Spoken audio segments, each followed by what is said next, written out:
Good friends are hard to find. I wouldn't trade it mine. Any kind that'll be there till the end. It's evening at a remote ranch in northern New Mexico as Jeff Norris and his band play his original song, Old Friends, the perfect soundtrack that captures what the annual Chuckwagon Trail Ride is all about. Good friends are hard to find. It's just about coming out and enjoying this beautiful space and having a chance to ride our horses and be with a great bunch of guys. Every June for more than 60 years, men have come here from all over the country to take a break from the daily routine, saddle up, and enjoy the beauty of New Mexico. Something happens when people are up here. They seem to relax, and when you're relaxed and feel comfortable and they're eating together and having fun together and riding together, and I mean, there's lasting friendships that are made. For the better part of a week, some 65 guys spend their days on a nice relaxed trail ride, soaking in the scenery and getting to know each other. And it doesn't take long to discover what an interesting bunch they are. Air Force. Well, what'd you fly? Everything. 86-year-old Dusty Davis flew F-15s during his 30 years in the Air Force and raised horses after he retired. So what's more exciting, flying a fighter jet or riding a horse? Oh, they're both about the same risk. As a government hunter, I learned how to track and how to use a rifle well. And DLOREN SKYHORSE builds custom saddles in Colorado and once worked in Alaska as a government hunter. so they hired me to go to the Aleutian Islands. Fish and Wildlife Service hired me to join their project, which was to try to save a bird from extinction. That bird is the Aleutian Canadian goose.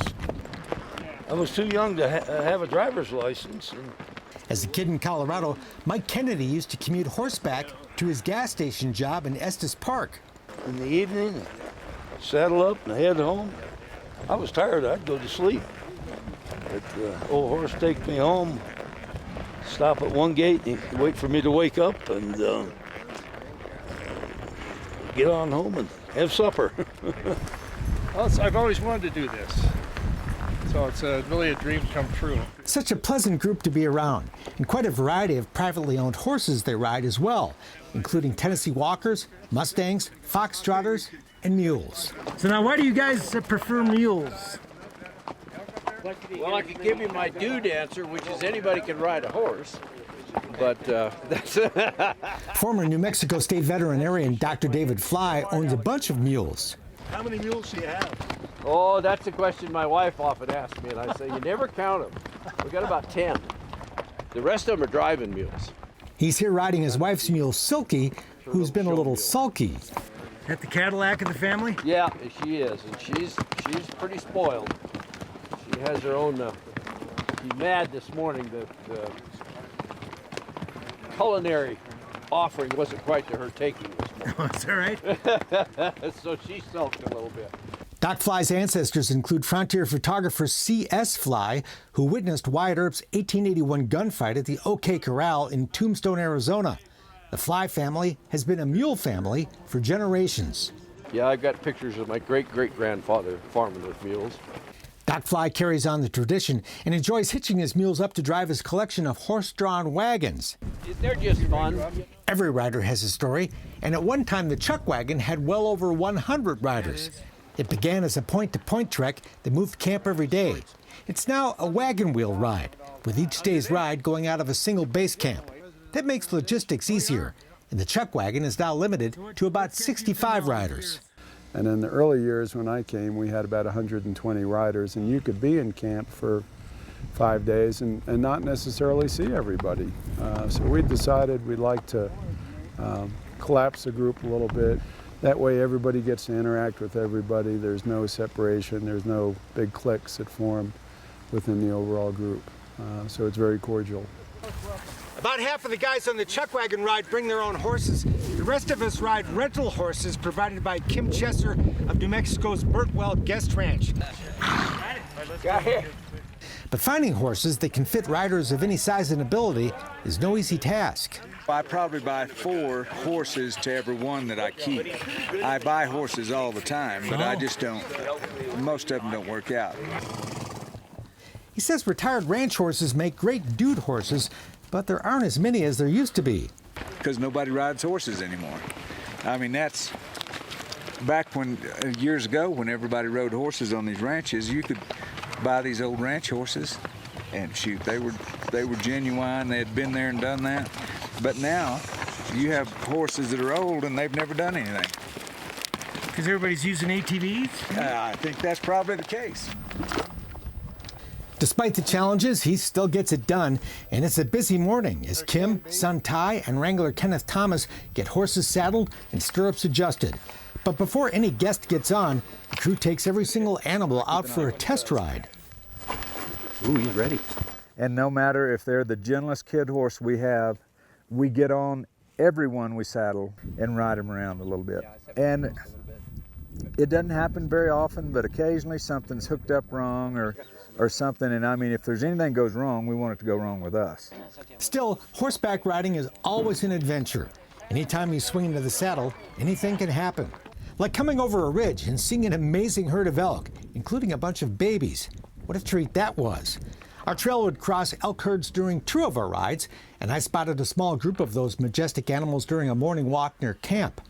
Wildlife, sunrises, beautiful country, and a mysterious rock wall out in the middle of nowhere were among the memorable highlights. But we are riding horses in rugged country, and there can be some bumps and bruises along the way. No business is good business. Yeah, no business is the best business. Which is why EMT Fernando Medina and Nurse Leslie Smith are along for the ride. These cowboys are tough. They bounce well. They don't get hurt too much. With a satellite phone, a defibrillator, and other gear, our medical crew is ready for anything. But mostly, they just enjoy the ride along with everybody else. Chuckwagon wranglers, easy to spot in their red vests, are also along to help anyone who might need a hand.